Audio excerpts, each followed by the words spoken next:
guys, for today's video I want to start doing a story time with me once a week, and today's story time is going to be a little different, and I'm surprised I'm even sharing this, but I think it's because I'm so open with you guys. I've overcome a lot of the things I've gone through, and now I can laugh about this certain situation now, but at the time it was a hurricane in my life. But this happened a couple years ago, and I can now talk about it without having any shame, and I learned from it, and that is what's most important. This is something that happened about 6 years ago. I was in just a really bad place in my life emotionally, and I was hanging out with certain friends that did certain things, and at the time it was something that was new to me. I didn't ever do this, but the friend that I was hanging out around with did, and that is shoplifting. Yeah, I don't ever do that. I never did prior to this, but I will just say where I was. I don't even care. Yeah, we were at our local Walmart, and we were shopping, just, you know, doing our regular shopping, just looking around, looking at makeup, looking at clothing, and I had a really big purse with me, and so she said, well, what are you gonna pay for that for? Like, just put it in your purse. And I was like, are you crazy? That's stealing. And she's like, yeah, but it fits in your purse, like, just put it in your purse. And I said, well, I'm not gonna do that, and I'm not willing to do that, like, I'm too scared. So she did it for me, and honestly, I didn't think anything of it. I kind of thought, like, well, if we get caught, then it falls on her.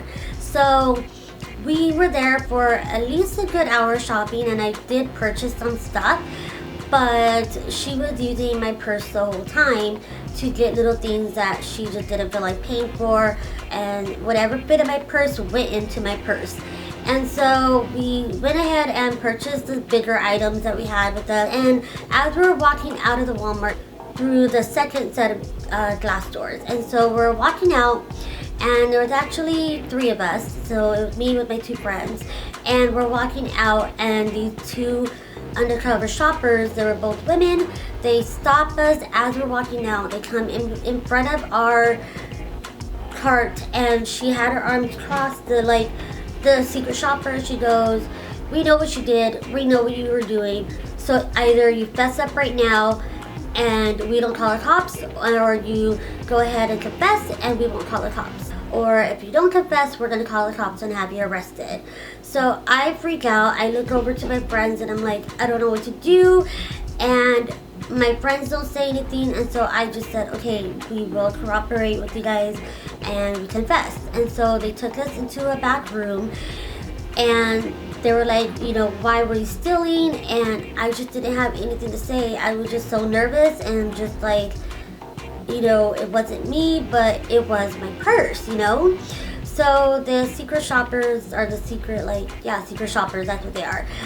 They had been watching us for a while, I guess, and they were taking everything out of my purse, and out of my other friend had a purse too, so they were taking stuff out of her purse as well. So there was, you know, quite a bit of items. I don't know what everything amounted to, but they completely just kind of like they saw how naive we were, and they saw that it was our first time doing this, that they took it to their advantage, and they called the cops anyways.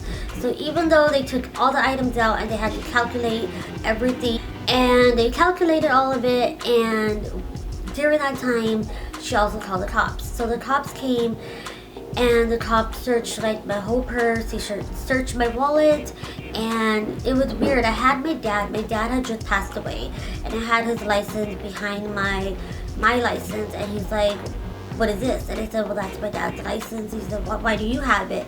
I said, because he passed away. And I distinctively remember him asking me, like, why do you have it? And I was thinking, like, why does it matter to you? You know, like, it's mine and it's my dad's, like, leave me alone. I'm already, like, stressing out and freaking out. I was literally just shaking the whole time. I was so nervous. I didn't know what was going to happen. I had never been in trouble with the law, so, you know, I didn't know the steps or what was going to happen. So after being there for a couple of hours, he did say, okay, ladies, like, you know, go ahead and take you in, and they put handcuffs on me.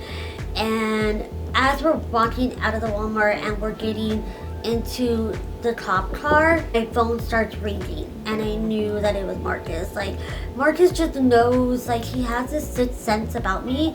Like, he just knows when I'm in trouble. He knows if I'm lying about something. Like, he just knows. I can't ever cover up or lie to the guy. Like, vice versa with both of us. So he just knew that something was wrong, and so he called me right as I was getting arrested. I couldn't answer my phone, obviously, so we drive to the sheriff's station, and you know, they take us through the back, and at least I was just thinking, like, gosh, at least I'm not alone. But my car was left at the Walmart parking lot because we were in my car. And so we get to the sheriff's station. They put us three equally in different rooms, and then they equally questioned each one of us individually, and I guess to make sure our story was straight. And you know, I don't know what my friends, I still never to the day will know what my friends said, or what, and I don't think they will ever know what I said. I don't even remember what I said, but I was just so nervous. I'm even nervous, like, just telling you guys the story, but because I never shared it with people that I even know personally. But anyways, yeah, so after the questioning, we did do the fingerprinting, and we were locked up, like, still in handcuffs, and we were locked up in different cells afterwards, and we were in the same room together, like, we could see each other. So I was right here, my other close friend was right here, and my other friend was at, like, the wall, and we all were, like, in these gated little cubicles that were gated, and we had the handcuffs on us. So they were processing our paperwork, and they said, you know, don't worry, you're gonna go home, we're gonna release you, but we have to process all your paperwork. So as the paperwork was being processed, there was also the person being booked right on the other side of me, to the left of me, and this person, no kidding, was crazy. It was a girl, but she looked like a guy. She just looked really confused and definitely schizophrenic. She was yelling stuff at the guard. She was cussing at the police, and then she would look at me and she's like, this is your first time here, isn't it? And I'm like, yeah. And they're like, don't talk to her. They already knew her name, and they were telling her not to talk to me. And she was like, don't worry, baby girl, you're gonna get out of here. And I was just like, oh my gosh, I hope you don't get released with me. Like, I was just so nervous. It was just like, I was just scared and nervous and terrified, and all I wanted to do was call my husband because I was just so nervous. But thankfully, I had my friends there with me. After they processed all of our paperwork, they did let us go, and what was awful was that they said, okay, you're free to go home, but we had to walk to my car, and my car was literally like an hour away walking from the sheriff's station.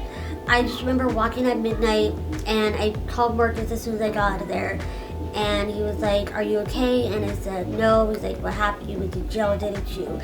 And he knew, because he knew that these friends of mine did do that. And he was like, I told you not to do that with them, and you know, I told you that you'd get in trouble. And I said, but I wasn't the one doing it. He's like, but still, you're gonna get in trouble for it. So yeah, like, we walked to my car, and my car was there. We drove home that night, and I was just so scared, and all of us were scared. All of us were in school still, and we were just like, what's gonna happen? Is this on our record? Like, we didn't have a clue of what was gonna happen and what it meant. I have way more to the story, but I'm gonna keep it short. Probably do it in 2 parts because this can become a really long story, but give this video a thumbs up if you want to hear the rest of it, because there's a lot more to the story. But basically, yeah, I went to jail for the night. I wasn't even there all night. I was only there for a couple hours, but it was enough to scare the living crap out of me, and to never ever do that again. And I've learned my lesson. Like, if you are with the wrong crowd at the wrong time, you are gonna get penalized for being there.